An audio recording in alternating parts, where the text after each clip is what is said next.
అదే RTV app వార్తల్ని క్షణాల్లో చదివే అవకాశం ఉంటుంది. ఒక న్యూస్ పేపర్, ఒక టెలివిజన్ ఛానల్ మీ చేతుల్లో ఎప్పుడూ ఉంటాయి.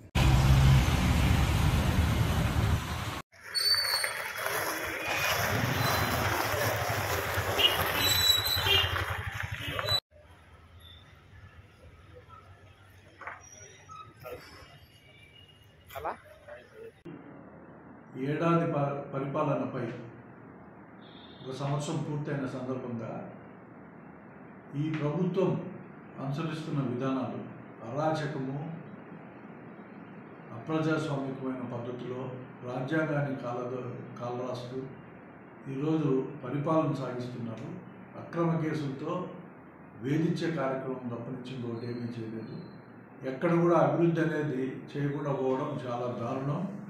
కేవలం అమరావతిపైనే కాన్సన్ట్రేట్ చేయడం, మిగతా 13 ఉమ్మడి జిల్లాలను కూడా పక్కన పడేయడం చూస్తూ ఉంటే ఇతని సొంత కోరిక తీర్చుకోవడానికి కోసమే ఈ కార్యక్రమాలు చేస్తున్నారు తప్పనిచ్చి రాష్ట్ర సమగ్ర అభివృద్ధికి ఈయన ఎక్కడా దోహదపడడం లేదు.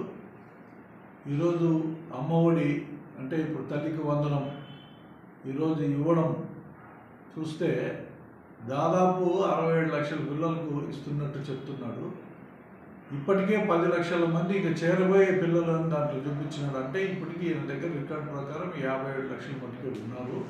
వాస్తవానికి 80 లక్షల మంది పిల్లలు ఉన్నట్టు కొన్ని సంస్థలు చెప్తూ ఉన్నాయి.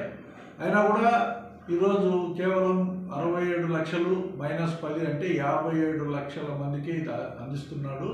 దాంట్లో కూడా 42 లక్షల మంది తల్లులకి అని అంటున్నాడు. కాబట్టి దీన్ని బట్టి చూస్తే ఎక్కడ రెండో పిల్లవాడికి ఇచ్చిన పరిస్థితి మూడో పిల్లవాడికి వచ్చేది అనేది ఇంపాసిబుల్.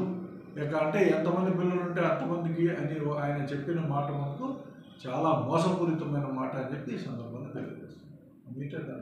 మరిన్ని వీడియోస్ కోసం ఛానల్ ని సబ్స్క్రైబ్ చేయండి. లేటెస్ట్ అప్డేట్స్ కోసం వాట్సాప్ ఛానల్ ని ఫాలో చేయండి. అండ్ లింక్ డిస్క్రిప్షన్ లో ఉంది.